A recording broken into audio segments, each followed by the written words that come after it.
আসসালামু আলাইকুম। সবসময় একই রকম পটল রান্না না করে মাঝে মধ্যে কিন্তু একটু ভিন্নভাবেও ট্রাই করা যেতে পারে। আজকে সেরকমই একটা পটলের রেসিপি নিয়ে হাজির হয়েছি। এখানে আমি হাফ কেজি পরিমাণ পটল নিয়েছি আর এই পটলগুলোকে খুব সুন্দর করে একটু ছিলে কেটে নেব। আর এই পটলটা আমরা সবসময় কিন্তু ছোলাটা ফেলে দিয়ে কাটি। কিন্তু আজকের এই পটলটা আপনারা একবার হলেও এভাবে ট্রাই করবেন। বেশ ভালো লাগে খেতে, আপনাদের ভীষণ ভালো লাগবে। তো দেখুন আমি একটা ছুরির সাহায্যে কিন্তু খুব সুন্দরভাবে এর উপরের ছোলাটা ছিলে নিয়েছি। এবার মাঝ বরাবর একটা কাট বসিয়ে খুব সুন্দর করে এভাবে করে আমি সবগুলো পটলই কেটে নেব। কোনোভাবে কিন্তু পটলটা ছিলতে যাবেন না, এভাবে করে আঁশটা ফেলে দিবেন। দেখুন আমি সবগুলো পটল কেটে নিয়েছি। এবার সামান্য একটু হলুদ আর একটু পরিমাণ মতো মরিচের গুঁড়া আর সামান্য একটু লবণ দিয়ে দেব। লবণটা দেওয়ার পরে এবার খুব ভালো করে কিন্তু হাত দিয়ে পটলগুলোকে মেখে নিতে হবে। আর এই কাজটা একটু সময় নিয়ে করবেন, কারণ যখন ভাজবো তখন এই ঝালের যে ভাবটা সেটা কিন্তু পটলে যাওয়ার পরে খুবই ভালো লাগে পটলগুলো খেতে। আমরা সবসময় একইভাবে পটল রান্না করি হয়তোবা, কিন্তু এভাবে একবার ট্রাই করে দেখবেন। আপনাদের কাছে অনেক ভালো লাগবে। আমার কাছে ভীষণ ভালো লেগেছিল এভাবে রান্না করে। আর অনেকেই আসেন যে ছোলা সহ রান্না করলে কেমন লাগবে বা কি, আসলেই অনেক ভালো লাগে। আপনারা একবার ট্রাই করবেন। তো দেখুন আমি পরিমাণ মতো তেল দিয়ে দিলাম একটা ফ্রাই প্যানে। এবার আমি এখানে কিছু পটল যে মেরিনেট করে আমরা রেখেছিলাম সেই পটলগুলো দিয়ে দেব। আর এই পটলগুলো কিন্তু অবশ্যই সাথে, সাথে ভেজে নিবেন। বেশিক্ষণ রাখবেন না।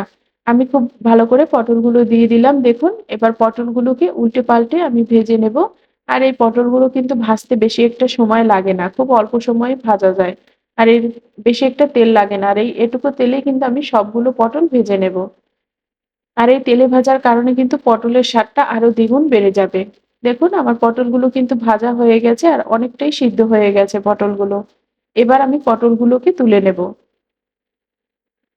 আর বাকি পটলগুলোও কিন্তু এভাবেই ভেজে নেব।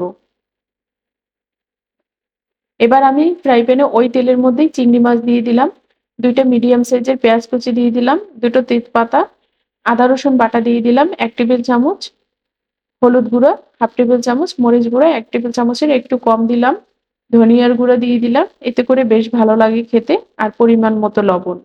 অবশ্যই লবণটা পরিমাণ মতো দিবেন, কারণ আমরা যেহেতু ভাজায় লবণটা ইউজ করেছি তাই এখানে লবণের পরিমাণটা একটু কম দিতে হবে। এবার মসলাগুলোকে ভালো করে কষিয়ে পটলগুলো ভেজে রাখা দিয়ে দেব। দিয়ে এবার পটলগুলো মসলার সাথে খুব ভালো করে একটু কষিয়ে নেব। আমি প্রায় ১-২ মিনিটের মতো একটু কষিয়ে নিয়েছি। এতে করে খুব ভালো একটা ফ্লেভার আসে। তো দেখুন যখন আমার কষানো হয়ে যাবে তখন এখানে আমি ১ কাপ পানি দিয়ে দেব। কারণ আমাদের পটলটা যেহেতু ভেজেছিলাম তখন অনেকটাই সিদ্ধ হয়ে গেছে।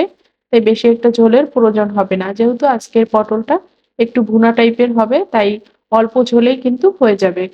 এবার পটলটাকে ঢেকে আমি ১০ থেকে ১৫ মিনিটের মতো রান্না করব। দেখুন কত সুন্দরভাবে পটলটা কিন্তু রান্না হয়ে গেছে। আর এবার কিন্তু পটলটা একটু নেড়ে-চেড়ে দেব। দেখুন একদম ঝোলটা টেনে গেছে আর আমি কিন্তু এভাবেই ভুনা রাখবো, সেজন্য এভাবেই কিন্তু পটলটাকে নামিয়ে নেব। আর নামানোর আগে কিন্তু অবশ্যই একটু জিরার গুঁড়া দিতে ভুলবেন না। এতে করে কিন্তু স্বাদটা আরো বেশি আসবে। আর এভাবে অবশ্যই একবার আপনারা পটলটা রান্না করে দেখবেন, আপনাদের কাছে অনেক বেশি ভালো লাগবে। সবসময় একই রকম না খেয়ে একটু ভিন্নভাবে ট্রাই করলে কিন্তু ভালোই লাগে।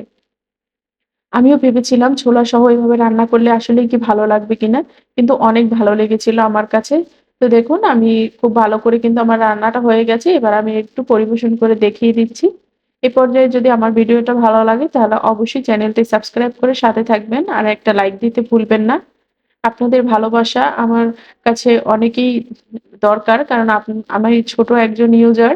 কেবল YouTube এ নতুন যাত্রা। অবশ্যই আমার চ্যানেলটি সাবস্ক্রাইব করে আপনারা সাথে থাকবেন।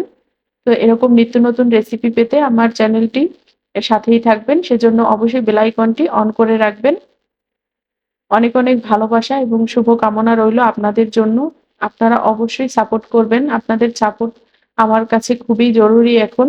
তো দেখুন আমি সবগুলো পটলই কিন্তু তুলে নিলাম। আর দেখুন কতটা সুন্দর এবং লোভনীয় লাগছে।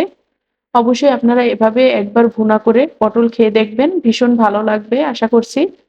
তো আজকের মতো এই ভিডিওটা এখানেই শেষ করছি। আপনারা ভালো থাকবেন, সুস্থ থাকবেন। আল্লাহ হাফেজ।